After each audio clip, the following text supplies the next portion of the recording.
Guys, do you know that this is my Alan Parsons Project t-shirt? Like, holy crap, how does a t-shirt fade so quickly after only about half a year? And it's almost completely unrecognizable now. I already have a dark t-shirt like this. I don't need two.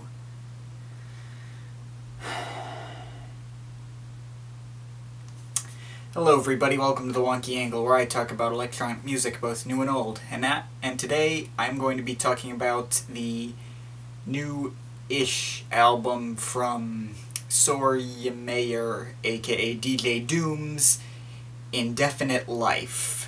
I'm going to start out this review by saying that this album was created by a friend of mine that I've known for quite some time now through YouTube and Twitter.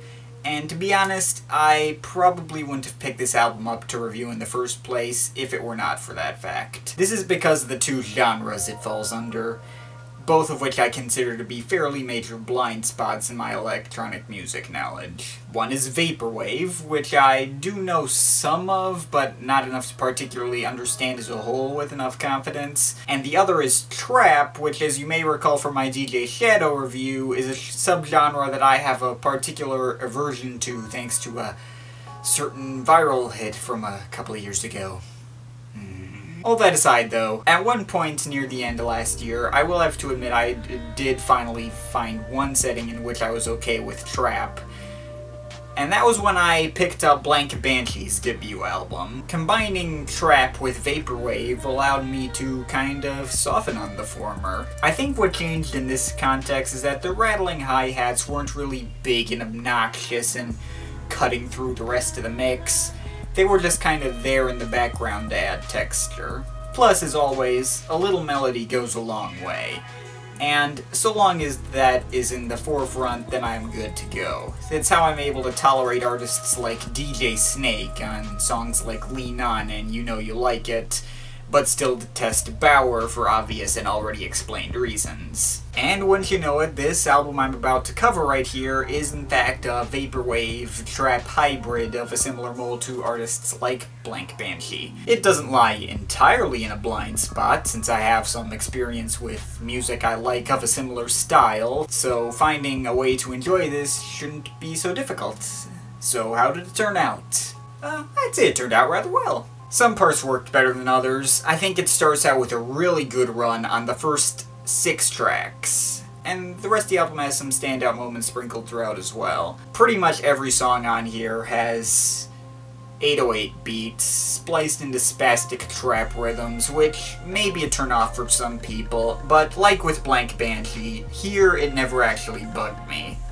It's just more textures that add to the atmosphere. One thing that I think is nice about this album is that the sampling is very well integrated, to the point that aside from a few exceptions, such as the fairly obvious sample of Queen's Bohemian Rhapsody on the closer track, I can't even tell when sampling even occurs sometimes. Now, I'm fairly certain the smooth jazz horns and the like from the opener track Mystères de Minuit were sampled, as they sound particularly clean and indicative of their genre. I'm also pretty sure the next 3 tracks on here are also sample-based, but by the time we get to the track AERO, it's no longer obvious.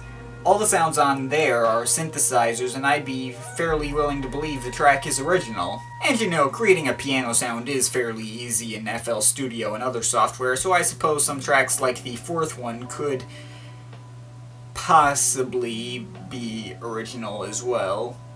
I kinda doubt it, but whatever. All that aside though, I don't think I actually want to know that badly whether they specifically were original or sampled. I think that would kind of take away from the mystery of it. While I might not understand all the various ins and outs of vaporwave, one of the things I do know is that vaporwave is always better and more impressive when you don't recognize the samples, or better yet, when you don't even know whether sampling happened in the first place, and in this particular case, I think not knowing all the details makes the album better in my eyes. I think I do have pretty good guesses as to which songs are sample-based and which ones are original, but again, they're just guesses. But anyway, going back to the music and the specifics, going down track by track. Like I said earlier, the first 6 tracks are spot on.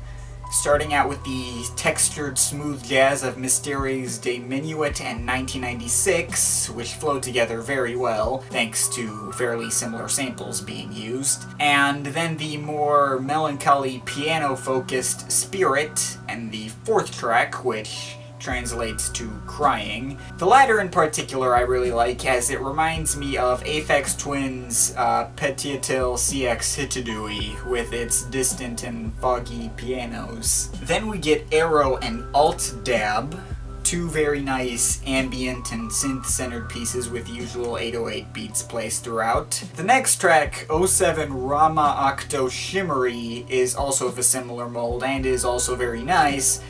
But, like, there's this one little tiny voice sample that says, "Dank," that kind of took me out of it for a brief moment. Not a bad track, though. The next track, Understanding, is kinda all over the place, but in the good way, starting out with more smooth jazz, and then halfway through switching over to a different melody entirely, and near the end going more minimalistic like the previous track, progressively stripping down to just an ambient pad at the end. Definitely a standout. The next track, Prelude, is based around ascending and descending synth melodies that sound like they came out of a video game soundtrack. And the next track, which translates to Paradise, has a wide variety of pitched-down instrumentation, including a saxophone, which I always like. The more straightforward elevator music of E.forYou is next, featuring lots of emotional melodies from pianos and MIDI harps. Given how I liked tracks 3 and 4, it should come as no surprise that this is also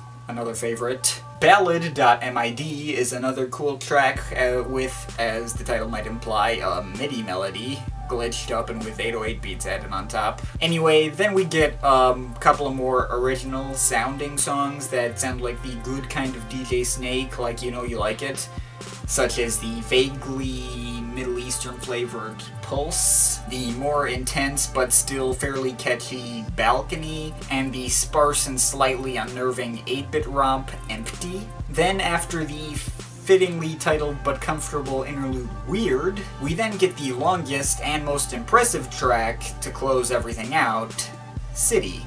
Now, while I'm not sure who I should be giving the credit for on a lot of the earlier tracks, I feel like I can pretty safely give credit to DJ Doomz on this one, as there's a lot of glitched up and stuttery samples, off-kilter percussion, and a continually evolving progression that's kinda difficult to predict. It might not be the best sounding track, but I can tell he put the most effort into this one, and I have to give it special mention for that. So, overall, I found this album to be quite enjoyable. It might not be the kind of thing that I feel like I'm super educated on the background of, and I don't think this is gonna be like a big game changer or anything, but it is probably one of my favorite Vaporwave albums that I've heard so far, though I haven't actually heard that many others, and they've all been almost completely different, so I don't know if that's actually that huge a compliment.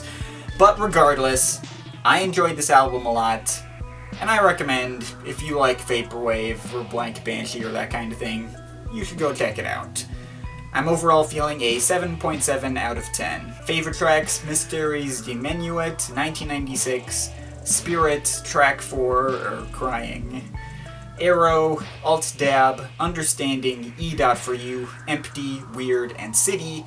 Least favorite track, the last one, with a Bohemian Rhapsody sample. But of course, this is just my opinion. You can feel free to disagree with it, but I'd like to hear your thoughts, so leave the comments in the comment thing down there. But yeah, that's pretty much it.